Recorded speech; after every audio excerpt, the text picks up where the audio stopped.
شب میام بازم پنجرتون، یکم بمون نزا بیرونشم.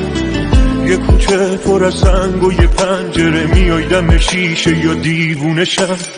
کی میگه دور باشیم از هم بهتره، کی میخواد فکر تو از سرم بپره. خیلی گفتم ولی این دفعه آخره، دلم پشت دره.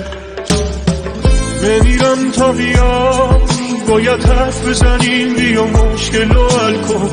همه چیم رو حواس، بیا تکلیف این دل تنگ و روشن کن.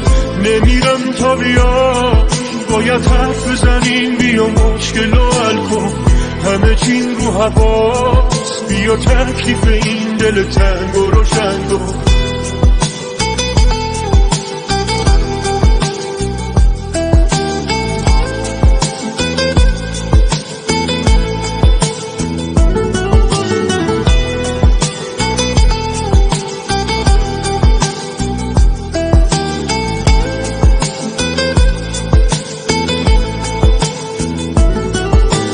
قاطی بود عطرت با بوی بارون، کسی نبود رو دست دوتامون. حیفه این عشقی که نور چشمی جلوی چشما قدمش کشتی.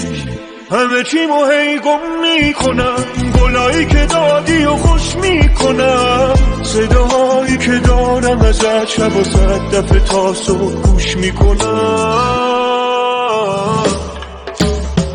نمیرم تا بیام، باید حرف بزنیم، بیا مشکل رو حل کن.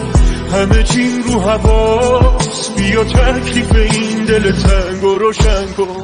نمیرم تا بیام، باید حرف بزنیم، بیا مشکل رو حل کن. همه چیم رو حواس، بیا تکلیف این دل تنگ و روشن کن.